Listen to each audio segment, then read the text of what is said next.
To begin, welcome to today's video, where we expose one of the most expensive mistakes new UK limited company directors make: mixing company money with personal money. This seemingly small shortcut can undo the legal protection of your limited company, trigger immediate personal tax liabilities, and land you with penalties from HMRC. In this video, I'll show you what counts as commingling, why it's risky, how to fix past mistakes, and how to stay compliant going forward. As we move along, I'll share an action plan, real deadlines you cannot miss, and a simple framework to record payments properly. Let's dive in and protect your business and yourself. First, we'll define commingling and its risks. Next, we'll walk through the correct flow of money in a limited company. Then, we'll cover an immediate, step-by-step action plan if you've already mixed funds. After that, we'll anchor the critical filing and payment deadlines. We'll compare salary, dividends, and director's loans so you can choose the right path.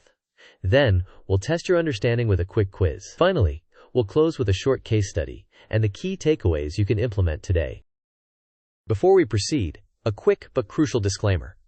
This content is for education only and does not constitute tax, legal, or accounting advice. Every business is different, and rules can change. You should consult a chartered accountant or tax advisor who can review your records and provide guidance tailored to your circumstances. With that established, let's move to the core issue. Moving on, let's define commingling. It's when the company's income lands directly in your personal bank account without being processed as salary through PAYE, declared as dividends from distributable profits, or recorded as a proper director's loan. This bypasses formal payroll and dividend documentation, undermines the legal separation between you and the company, and can expose you to personal liability. It also creates immediate tax issues, including potential liabilities and penalties for failing to file and pay correctly. If you earn more than around £12,500 through the company, your risk and urgency increase substantially. Proper classification and documentation are essential to restore compliance. Next, this flowchart outlines your path back to compliance. You begin by gathering all bank statements and contracts.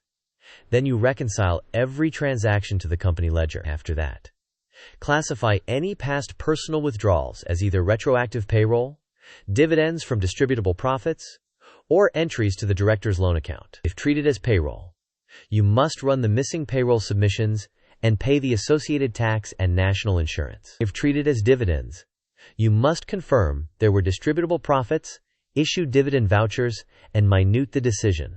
If treated as a director's loan, you must update the director's loan account and consider potential Section 455 tax if it's overdrawn at the year end. Finally, prepare statutory accounts and the corporation tax return.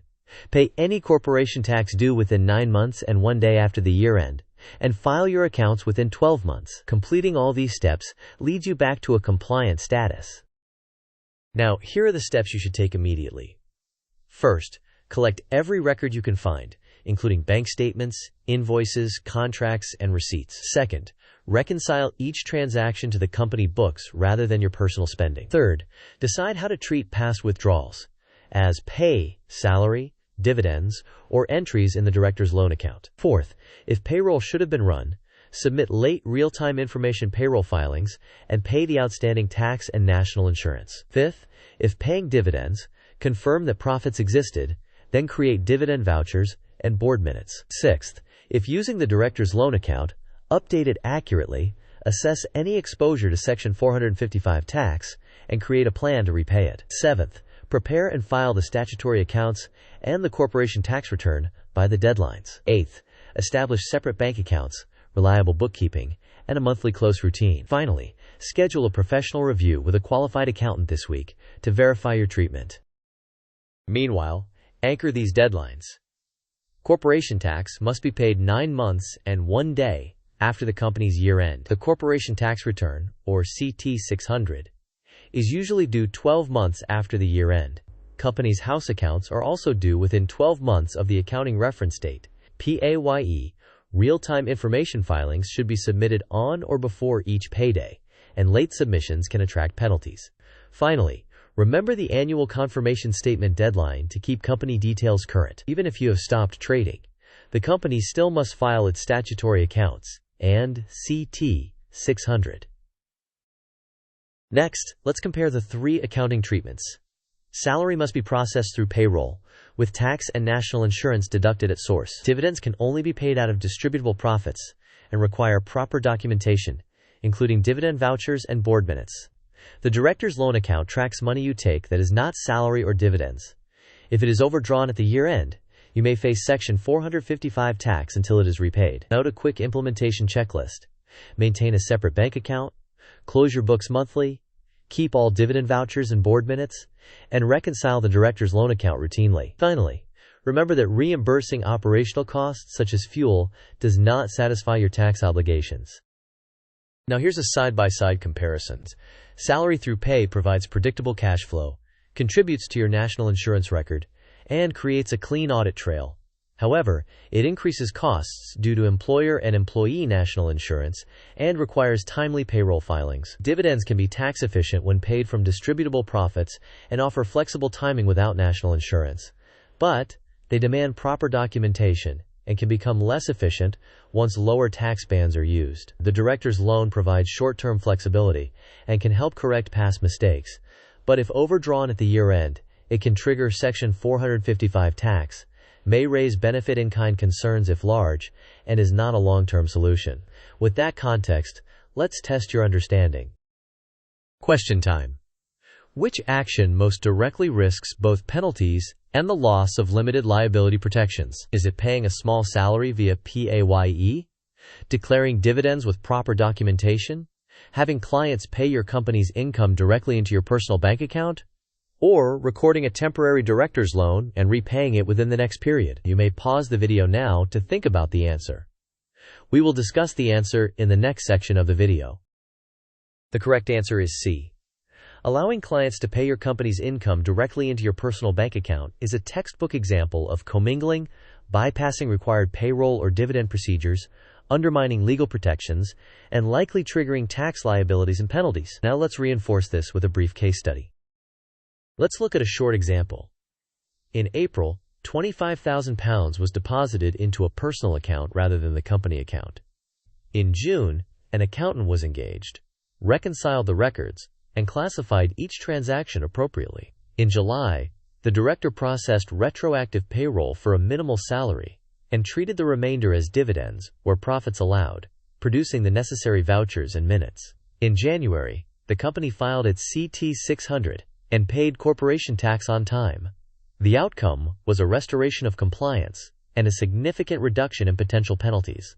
Next, we will map a longer remediation plan to ensure you keep on track over the coming months. In this Gantt-style plan, the first 2 months focus on records gathering and reconciliation. Months 2 to 3 are dedicated to classifying past withdrawals and correcting entries. Months 3 to 4 involve running any late payroll submissions and completing dividend documentation. Months 4 through 6 are for drafting statutory accounts. Months 6 to 7 prepare the corporation tax return. By 9 months and 1 day after the year end, the corporation tax must be paid, and by 12 months, the accounts must be filed with Companies House. Key milestones include an accountant's mid-project review and a final sign-off before filing. Now, let's condense the most important lessons. Here are the key takeaways. First, always maintain separate bank accounts for the company and personal spending. Second, missing payroll or dividend paperwork is a strong indicator of non-compliance. Third, an overdrawn director's loan can trigger Section 455 tax. Fourth, remember the critical deadlines. Corporation tax payment is due 9 months and 1 day after the year end, and statutory accounts and the CT 600 are generally due within 12 months. Fifth, even if you have stopped trading, you still must file the company's accounts and CT 600. Finally, seek professional advice immediately to confirm and document the proper treatment of all transactions. To wrap up, let's summarize and point you to your next steps. In summary, mixing company funds with personal funds undermines your limited liability and creates reporting issues. The remedy is to classify past withdrawals properly as payroll, dividends, or entries to the director's loan account, and then to complete all filings and payments by the statutory deadlines. Put those deadlines in your calendar now and build consistent habits with monthly bookkeeping, proper documentation, and periodic professional reviews. Before we close, here's a final reminder and a friendly request. Thanks for watching. If this video clarified how to separate your company finances and stay compliant, please like the video, share it with someone who needs it, and subscribe for more practical guides. In the comments, tell us your biggest compliance challenge or what topic you want us to cover next. See you in the next one.